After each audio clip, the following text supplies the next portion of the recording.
There'll be a future where there's only three main races left. The first one is the genetically modified ones, who are half human, half animal. Okay. The second one is the bionic human, half AI robotic, right, with the neurochip and all. And the third one is, I would, put it out bluntly, it's useless humans. This episode of the Bitcoin Economy is brought to you in part by Ledin. Need cash but don't want to sell your Bitcoin? Ledin is the global leader in Bitcoin-backed loans, issuing over 9 billion loans since 2018. And they were the first to offer proof of reserves. With Ledin, you get custody loans, no credit checks, no monthly payments, and more. Visit ledn.io for more information. Welcome back to the Bitcoin Economy. I'm here with Herbert Sim, the OG of all OGs, and we just stumbled upon him and said, hey, we got to pop on here for a quick interview. But if you do not know, which I did not, and now I'm realizing how in-depth you go beyond just getting involved in Bitcoin in 2010. If you could just quickly introduce yourself, and then we'll start to get into things besides Bitcoin with transhumanism, genetics. You're involved in a million different things. So, really happy to be here. I've heard of you guys long time, but this is the first time we are actually chatting. Yeah. So my name is Herbert Sim. I'm thebitcoinman.com, followed by over 3 million people, Facebook, Twitter, Instagram. Check me out. It's Herbert R. Sim. So I've been in crypto since 2010. I was the PR/BD director of Huobi. Back in the day, it was the biggest crypto exchange in the world from 2013 to 17. Then came Binance, right? Yeah. So in the very early days, in 2016, I would say, I founded thebitcoinman.com and trademark. It's basically right now a VC. It's about 100 million. And then we use it to invest into transhumanism projects, right? Such as, for a brief introduction, transhumanism is basically transcending humanity through technology and science. And the three main pillars are your neurochip, what Elon Musk does with Neuralink. And then there's genetics, where we tweak our human body to become superhumans. And the third one is actually, you probably watched this movie, Lucy, Limitless, where you take a designer drug and become super intelligent, right? So these are part of transhumanism that actually World Economic Forum is pushing, right? But I have this domain, which is registered in 1997. Wow. So who really is the OG of this philosophy? That's pretty wild. And yeah, we can go real in depth on that. Yeah. How do you feel like with the kind of like, for those that are not going to do that, they're just going to be left behind, right? Yeah. And so you see this world where it becomes pretty ubiquitous, where everyday people are getting these chips, or do you think it's going to be like the very wealthy, the Elon Musks of the world? And I guess the pertinent question for you is, would you put a chip inside your brain? So I shared this in many interviews. There'll be a future where there's only three main races left. The first one is the genetically modified ones, who are half human, half animal. Okay. The second one is the bionic human, half AI robotic, right, with the neurochip and all. And the third one is, I would, put it out bluntly, it's useless humans. Humans who do not want to adapt with the times, right? So even today, whoever that does not want to adapt with times, get yourself educated or, learn Kung Fu skills, right? You're going to be left behind as well. So same way in future, the very near future, everybody needs this neurochip to be super intelligent. Imagine all your colleagues with this chip. They're so intelligent. They can review memories and even work in their sleep or play games in their sleep, right? So you're literally 24/7 superhuman. Yeah. Okay. And think about that. There will be superhuman with half animal power, right? Super endurance, super speed. That's going to change the world. Yeah. So if you do not adapt with the times, you're going to be left behind. So that's what's going to happen. And more importantly, these guys are going to live longer. What happens if you have Donald Trump or Putin or Xi Jinping in power forever? What's going to happen to the world, right? It will change the world drastically. And that is what many world leaders are actually looking towards as well. Interesting. So do you think that's a good thing necessarily? I mean, I don't want to get too political of like which ones you like or dislike, but that like too much power. And going back to my earlier question, if someone's interested, but they don't have a lot of money, like, are they going to have this opportunity to necessarily, even if they wanted to? And then are you going to put a chip inside your brain as well? Okay, so for starters, the divide will get wider and wider. And that's why you will see many elites in America pushing it. Okay, a government in China, for example, they believe in communism. Okay, I'm not trying to push communism here, but they are for the people. And if you see their economy is a parallel in a way where the government gives education and power to the people. In fact, they make AI mandatory for all kids to learn. And I think that is something that perhaps USA, for example, should adopt as well quickly, right? But there's too many things in place where it's suppressing that instead, right? So you will definitely see this divide in America. But for the rest of the world, for countries that are adopting this technology quickly, they will become the superior race, right? So it is up to Americans to fight for your rights to take on this technology, right?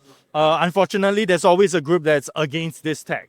The thing is, there will be a Black Swan event, and perhaps very soon, to shake this up, right? Massive chaos in the world will happen. And the thing is, the OGs are aware. And if you notice, the OG wallets have moved. They have sold their positions. Even right now, even if Bitcoin went up, they don't care. They have already sold their positions at around 106 to 110,000, right? They have all sold. Follow the news, follow the wallets. Why are billionaires as well all building underground bunkers? There is a reason, right? So they're all waiting for this Black Swan event to happen. Now, while there's a very famous phrase, right? When the markets are greedy, you should be fearful. And when the markets are fearful, you should be greedy. And right now, everybody's greedy. We're like, okay, Bitcoin's going to 1 million this year. Sorry, my take as the Bitcoin man from 2010, I'm telling you, get ready. Get ready for something. It's coming. What if you could lower your tax bill and stack Bitcoin at the same time? Well, now you can with Blockware. New tax guidelines from the Big Beautiful Bill will allow American miners to write off 100% of the cost of their mining hardware for a single tax year. That's right, 100%.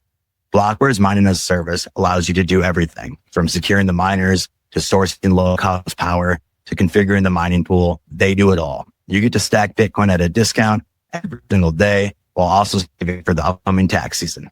Get started today by going to mining.blockwaresolutions.com/TBE. Again, that's mining.blockwaresolutions.com/TBE.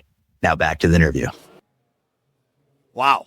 I don't even know where to go from there. That is shocking, but I do see it. And you see that even like some of the military coming into different cities. I don't know if that's like, we're too soon for that. Any advice, I guess, to prepare for this Black Swan event for the peons like me out there in the world that may not be elite status yet? Okay, I'm sorry I'm shocking you with all this news here.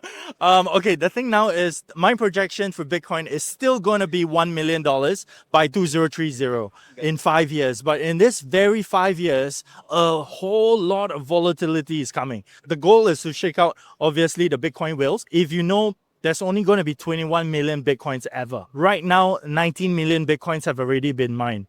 And they are mostly not in American wallets. Satoshi's missing, he's correct. So even Satoshi has a 1 million coin wallet, right? The Genesis wallet that is left untouched. What happens if 0.0001 Bitcoin moves out of that wallet? It's going to shake the whole world up, right? And if that goes into somebody's wallet, for example, everybody's going to be like, where did that go to? If it went to, example, Ethereum will explode.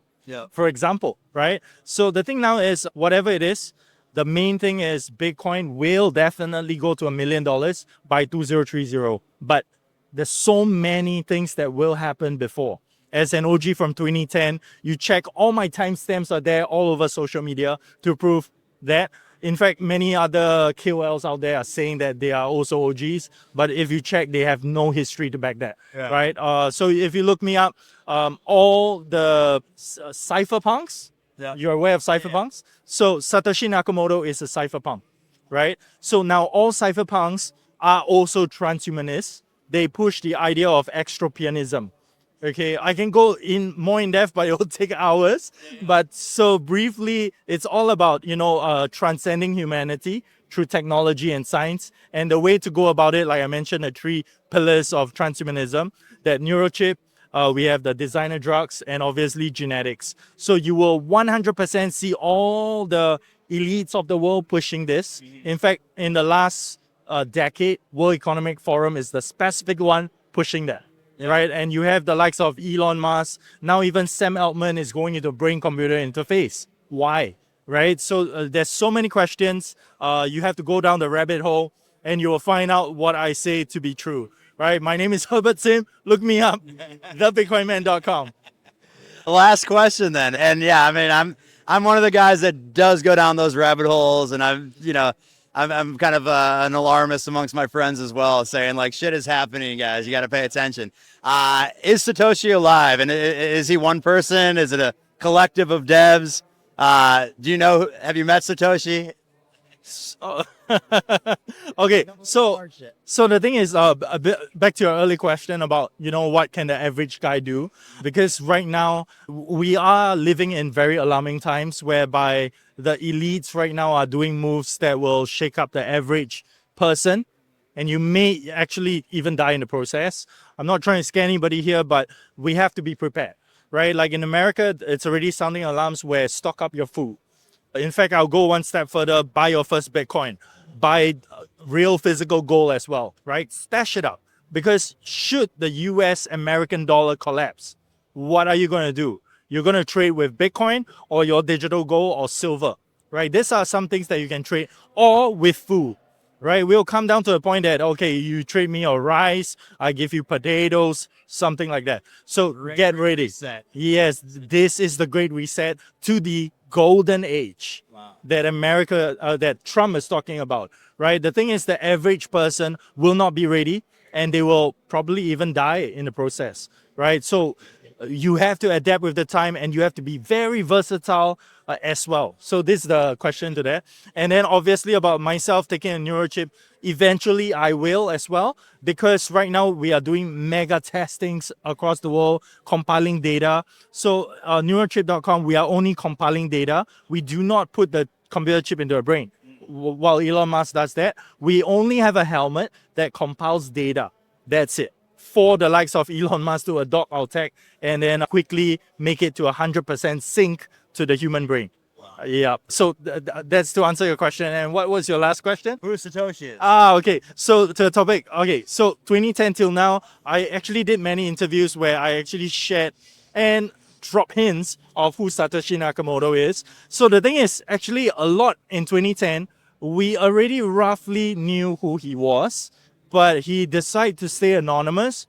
And I think it should stay that way for the benefit of, if you love Bitcoin and crypto, you want him to be anonymous for life if preferable. Because if the moment he moves the Bitcoin, we will all, like, the Bitcoin price will just tank, right? And the thing is, to really find out who Satoshi Nakamoto is, don't look at the Genesis wallet. Look at the next 1 million Bitcoins mined as well, right? So people are just like focused on the first 1 million Bitcoin, but why not look at the second million?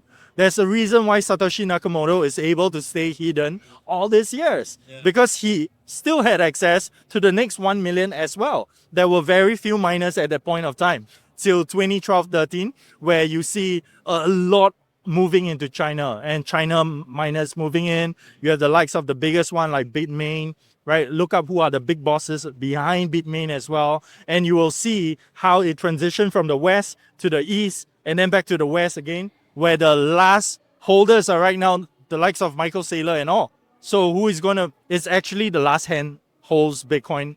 They kind of lose in a way, but at the same time, they also can win, right? Like I say, Bitcoin is going to be $1 million by 2030. And meanwhile, there's going to be so much volatility to shake everybody's coin out, right? And the last hand, either they lose or they win. It's all about who controls the last say in a way. We'll keep it, and Satoshi will live forever. I kind of agree with you. I don't think we should know who he is, but we got a little hint. It is a he, apparently. Well, Bitcoin man, glad we stopped and had a chat, and Thank you. definitely want to stay in touch with you. You seem like the man.